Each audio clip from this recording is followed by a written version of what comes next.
ശരി. P N ഷാജിയുടെ മൃതദേഹം ഇന്ന് സംസ്കരിക്കുകയാണ് പയ്യാമ്പലത്ത്. അർജുൻ കല്യാട് വിശദാംശങ്ങളുമായി. അർജുൻ, പി എൻ ഷാജിയുടെ കുടുംബാംഗങ്ങൾ എന്തു പറയുന്നു ഈ വിഷയത്തിൽ?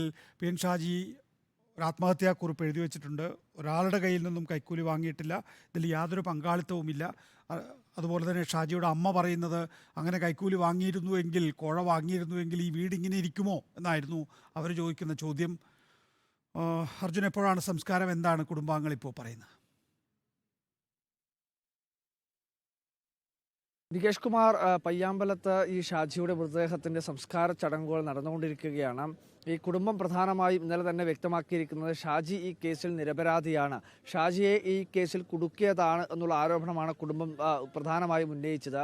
അതിന് പിന്നെ തന്നെ ഇവിടെ നിന്നും ഈ പറയുന്ന രീതിയിൽ ഷാജി 11-ാം തീയതി വീട്ടിലേക്ക് തിരുവനന്തപുരത്ത് നിന്നും മടങ്ങിയെത്തിയ സമയത്ത് ഷാജിയുടെ മുഖത്ത് ചെറിയ പാടുകൾ ഉണ്ടായിരുന്നു. പക്ഷേ മർദ്ദനമേറ്റോ എന്ന ചോദ്യത്തിന് ഒരു അവ്യക്തമായിട്ടുള്ള മറുപടിയാണ് നൽകിയത്. അപ്പോൾ ഈ കാര്യങ്ങൾ ഉൾപ്പെടെയുള്ള കാര്യങ്ങളിൽ കുടുംബത്തിന് ചെറിയ തോതിൽ സംശയങ്ങളുണ്ട്. പക്ഷേ മറ്റെന്തെങ്കിലും തരത്തിലുള്ള പരാതിയോ നടപടിയുമായി മുന്നോട്ട് പോകുന്നതിന് വേണ്ടി താല്പര്യമില്ല എന്നുള്ള കാര്യമാണ് കുടുംബം വ്യക്തമാക്കുന്നത്. എന്തായാലും ഇതുമായി ബന്ധപ്പെട്ടുകൊണ്ട് ഈ ഷാജിയെ ഇത്തരത്തിലൊരു കേസിൽ, കുടുംബത്തിൻ്റെ ആരോപണം ശരിവെച്ചുകൊണ്ട് ഷാജിയെ ഇത്തരത്തിലുള്ളൊരു കേസിൽ കുടുക്കിയതാണ് എങ്കിൽ അതിന് പിന്നിൽ ആരുടെയെങ്കിലും ശ്രമം ഉണ്ടായിട്ടുണ്ടോ എന്നുള്ള കാര്യത്തിൽ കൃത്യമായ രീതിയിലൊരു പരിശോധന നടത്തണമെന്നുള്ള ആവശ്യം കുടുംബം മുന്നോട്ട് വെക്കുന്നുണ്ട്.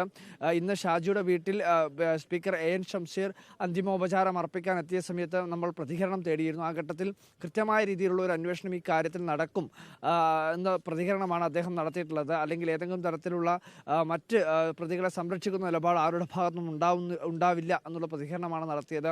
എന്തായാലും കുടുംബവും അത്തരത്തിലുള്ള കാര്യം തന്നെയാണ് മുന്നോട്ട് വെക്കുന്നത്. കാരണം കൃത്യമായ രീതിയിലുള്ള ഒരു അന്വേഷണം ഈ വിഷയത്തിലെല്ലാം തന്നെ നടക്കണം. ഈ കോഴ വിവാദവുമായി ബന്ധപ്പെട്ടുകൊണ്ട് എന്തെങ്കിലും തരത്തിലുള്ള ഇടപെടലുകൾ മറ്റ് ആരുടെയെങ്കിലും ഭാഗത്ത് നിന്ന് ഷാജിയെ കൊടുക്കുന്നതുമായി ബന്ധപ്പെട്ടുകൊണ്ട് ഉണ്ടായിട്ടുണ്ടോ എന്നുള്ള കാര്യത്തിലാണ് ഇനി വ്യക്തത വരേണ്ടത്. അത്തരത്തിലുള്ള ഒരു അന്വേഷണം വേണമെന്നുള്ള ആവശ്യമാണ് കുടുംബം മുന്നോട്ട് വെക്കുന്നത്. പക്ഷേ അതുമായി ബന്ധപ്പെട്ട്